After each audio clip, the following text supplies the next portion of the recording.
Se tornar referência não significa dizer que você é melhor que ninguém. Eu não acredito que nessa vida a gente não tem essa questão de um ser melhor que o outro, mas que a gente pode aproveitar dentro dos aprendizados de outras pessoas, né, compartilhar. E aí, essa ideia que eu tento transmitir é um pouco da minha história, é um pouco do que funcionou para mim, né, dentro da minha experiência, desde prática clínica até como eu me divulgo, mas não com a ideia de passar o que não é verdade, né, que eu seja melhor que ninguém. Longe disso, eu acredito que todos os profissionais têm suas potencialidades, todo mundo tem um conhecimento, sua trajetória, pessoas que têm experiência muito na prática, pessoas que têm experiência muito em questão de pesquisa, então acho que todo mundo tem um conhecimento, né, de alguma forma.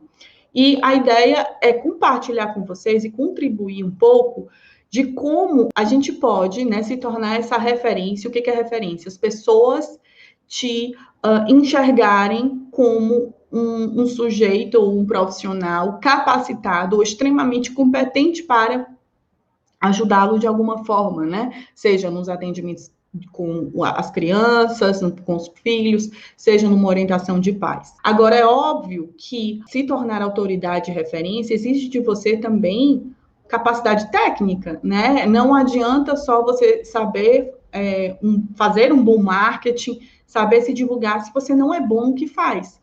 Afinal, as pessoas querem resultado, as pessoas querem aquela demanda ou aquela queixa específica que levou essa pessoa te procurar, né, ou procurar ajuda, seja de alguma forma amenizada, atenuada, ou você consiga de alguma forma conduzir esse processo e que dê leveza para a vida dessa pessoa, senão ela não teria te procurado.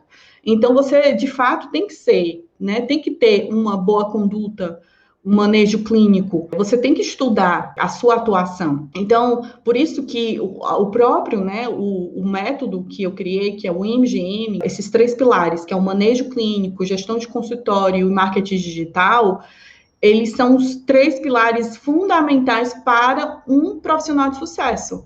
Sem o seu manejo clínico, sem uma boa atuação, sem um bom trabalho, não adianta você se divulgar, né? Porque aquelas pessoas que, por mais que você divulgue, elas vão te procurar. Se você não prestou um bom serviço, elas não vão te procurar mais. Hoje, eu estou com a minha agenda fechada para novos pacientes.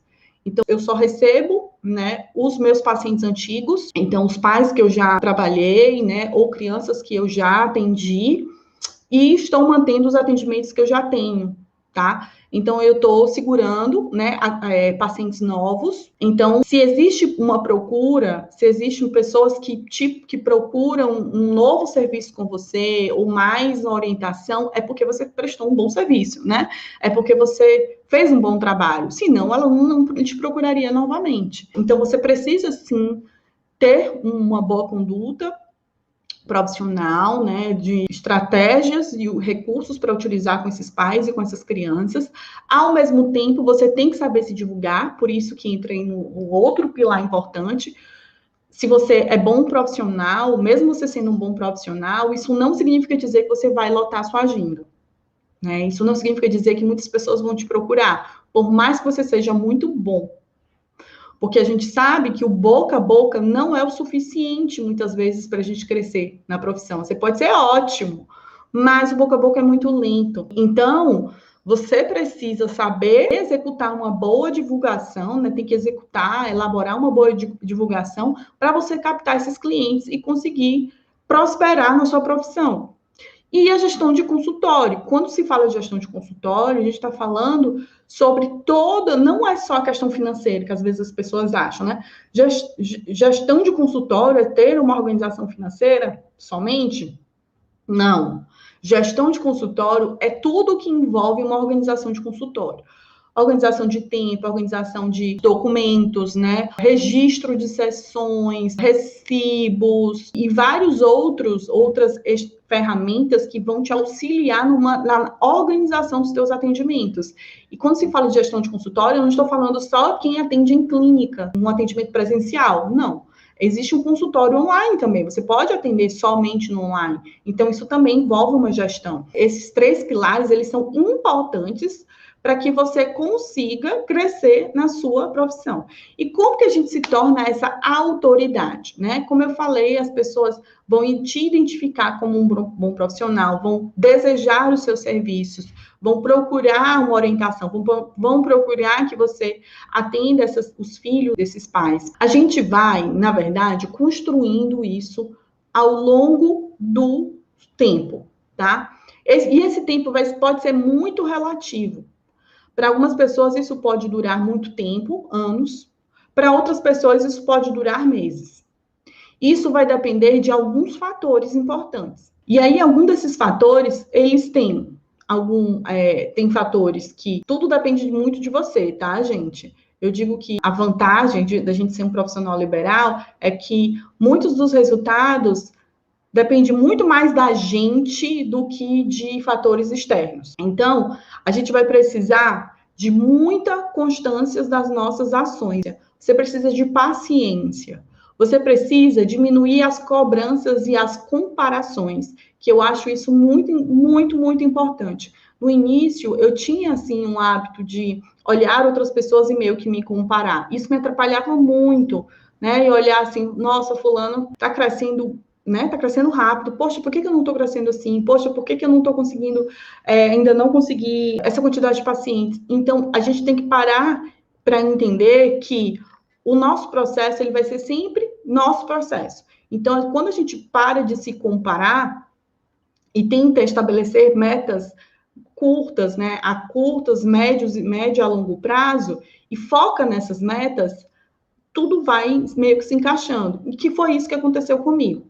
A partir do momento que eu parei de comparar, né, de querer me comparar, a gente nunca sabe, né? A grama do vizinho sempre é mais verde do que a nossa. E às vezes a gente não sabe que se realmente aquela pessoa está tão bem mesmo, né? Dentro do âmbito profissional. E aí você focar nas suas ações e suas execuções para que você consiga ter esse resultado, é um processo muito individual que vai depender de alguns fatores. Vai depender, né, da sua disposição e disponibilidade. Eu entendo, e é isso que é uma demanda muito forte principalmente de mães, né, que chegam para uma queixa e falam, Carol, às vezes é difícil essa administração entre maternidade, trabalho, e eu sinto que isso é um sofrimento muito forte, principalmente das mães, que infelizmente a gente vive numa sociedade ainda, né, que é muito machista, que existe uma sobrecarga na maternidade. Então, eu sinto que existe uma dificuldade aí nesse equilíbrio, né, entre o âmbito profissional e do âmbito pessoal, dessa questão da maternidade, a gente não consegue desatrelar. Por mais que a gente tente desatrelar o profissional com o pessoal, é quase impossível, porque não tem, o nosso profissional faz parte da nossa vida pessoal. Então, de fato, é um desafio. E o que eu sempre falo, né, que você precisa fazer dentro da sua realidade o melhor que você pode, dentro das possibilidades e ferramentas que você pode. Quando eu comecei, eu não tinha filho, né? Eu não tinha o Benício.